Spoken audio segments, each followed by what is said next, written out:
record straight. You and me, we ain't nothing alike. Let's set the record straight. Those words you say, they hold no weight, they like. Let's set the record straight. You'll never break the man.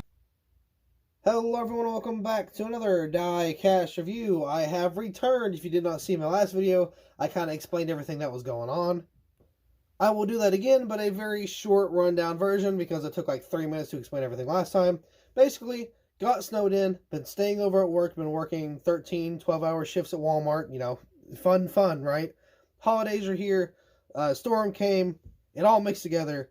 I was not home for like a week. That's pretty much the gist of what was going on. So yeah, super quick rundown if you want to hear like full-on detail. I mean, again, it's not a very long story, but you can watch the previous diecast review. It was the Mahindra, whatever, the Phoenix win for, almost said Clint Boyer, what in the world? For Chase Briscoe, not Clint Boyer. Just uploaded a few hours ago. However, we got a Kurt Busch diecast here. This is the second Kurt Busch diecast. Have I reviewed the race win already? Dude, I don't even remember. I am looking on my line of diecast to review, and I'm not seeing it, so I'm pretty sure I've already reviewed the Kansas race win for good old Kurt Busch. But again, this is the MoneyLion paint scheme, a very nice paint scheme. I've never really been a fan of the MoneyLion diecast when it comes to, like, who had it? Cindric, maybe Logano, I'm not too sure, and Blaney, and, oh god, who's the other one? Keselowski. Keselowski also had MoneyLion, I'm pretty sure, so I don't know, this is probably the best one out of all of the schemes we've ever seen from MoneyLion, but you never know. It's Kurt Busch, just on a Camry. It's a little different than a Ford, and it wasn't on a Chevy, was it? No, it was just on a Ford. Either way, yeah, so for the 45, got a MoneyLion, and yeah, pretty cool little diecast right here. I like the color. I think they got the color a little wrong. I could be wrong also. I think it's supposed to be a little more, like a little more light, or a little more like bright, I guess you could say. Again, I'm sure I'm completely wrong, but either way, we're going to pop this bad boy out of the box and take a closer look because this looks like a pretty awesome paint scheme. Here's a diecast out of the box, and honestly, it looks a lot better. I like the front end pretty well. Again, we'll take a look at that here in a little bit, but I like kind of like the tears or like the rips in the side of the car. You can kind of see like where the McDonald's logo is. You can see kind of up here, it's got like that really like tear, rip effect on it. I like that. It looks pretty good. Pretty sure there's supposed to be Monster on this, so there's no deck lid or a little quarter panel down here. Of course, Monster does not want to be on any diecast at all, so it used to be just the 164s that were kind of like, yeah, don't really want to be a part of on, and then now it just went to completely, so we're not going to get any Ty Gibbs diecast, we're not going to get any diecast with any type of Monster on it whatsoever. So that is pretty unfortunate. I would like for it to be, you know, have some type of Monster decals on the 124s at least. That way we can get some Ty Gibbs diecast, because I would like to get the Martinsville one, but obviously I gotta make it myself. But you know what? It's okay. I've also got to make the 164s of the race win as well. But nonetheless, either way, yeah, back to the 45, not... Ow! My cat's biting me, sorry. Anyway, back to the 45, not for, you know, Ty Gibbs, but, you know, for Kurt Busch here. What was I going to say? I was going to say something, I don't remember. Yeah, Ty Gibbs is going to the 54 next year. That's going to be weird, because, you know, there's no 18 anymore. They took the 18 completely off the track. Kurt Busch won't be in the 45 anymore, so, I don't know. It's going to be all kinds of weird for the next year. But nonetheless, right, you got the MoneyLion logo right there. Of course, it's supposed to resemble a lion's face in the mane behind the face. MoneyLion right there got a big freaking hair thing on it. Looks like, if I'm not wrong, yeah, MoneyLion's kind of printed a little weird. Almost looks like it's double printed. Yikes, that's not very fun. Got the lion right there. Got these little two squiggly parts in the corner of the hood. It kind of goes up to the A-post. Got Kurt Busch and Toyota on the name banner there. Got a little bit of, like, detail, not detail, I keep saying detail, design, no, graphics in the background. You can kind of see, like, a very weird dark blue, kind of like line striping throughout the blue. So there's that. You got the 45 MoneyLion, got the little lion guy there once again, and then looks like a little bit of a messy back end here when it comes to the roof flaps. So that's always nice. Kurt Busch right there. Again, nothing on the deck lid. Should be Monster as far as I'm aware of. Got the taillights back here. Got a spoiler. Obviously, got the pop purpose there. Camry, TRD, MoneyLion. Got the lion over here. 45 over here. Then, of course, you got Toyota on the back. And then you got these little diffusers or dividers down on the bottom. I think they're diffusers. But, yeah, there's that. On this side here, Again, nothing on the quarter panel. I believe it should be Monster. MoneyLion, McDonald's, TRD, you got the little rip effect, which I like pretty well.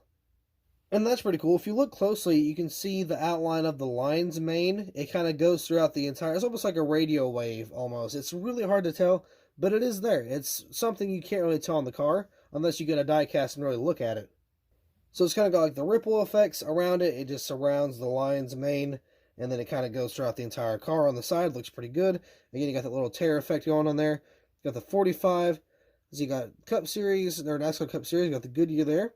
Got Goodyear Eagle. Got Sunoco, which is kind of cut off over here on the front. This is really the good part. This is what I like about this car, is the front end.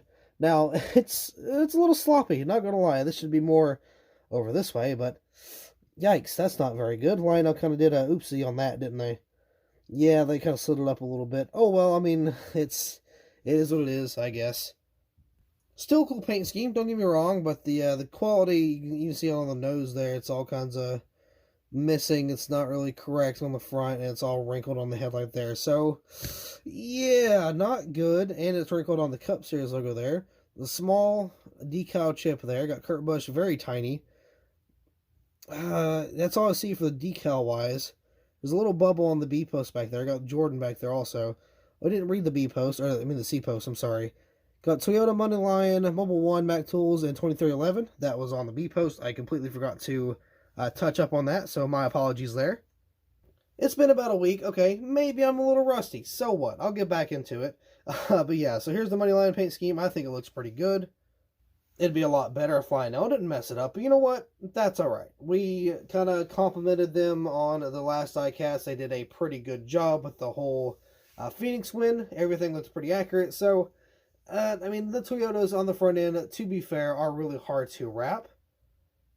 I'm not too sure, but I would like to assume, if I had to take a guess, that these are hand-wrapped. I'm pretty sure this is not like in a factory where the model or the mold kind of like spins around and there's like this machine that puts the decal on it. I don't think that's how it's done. I think they actually kind of hand decal these. I'm not too sure on that, but I would like to take a guess that's how it's done.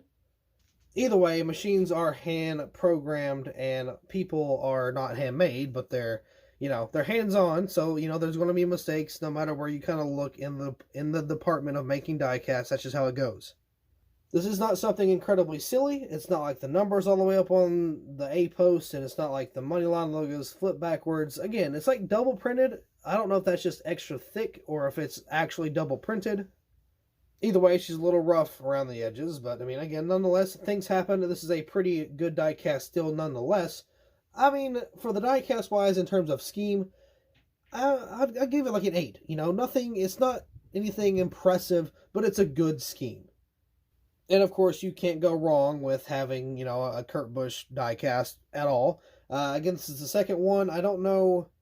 Yeah, they put out more. They put out the MoneyLion, the Kansas win, and they put out the throwback, I want to say. And I think that's all they got for Kurt Busch as of right now. I have no clue if they're going to be making any of the alternate paint schemes. I don't know if they're going to be making a Bubba Wallace car in the 45.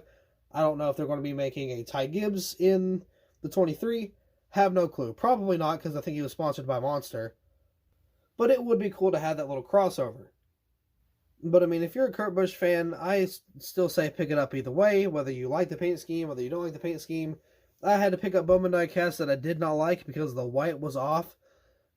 You know what? It's a little painful still. And I'm just going to get the Elite for the Las Vegas race win here within the next coming weeks, whenever that paycheck drops.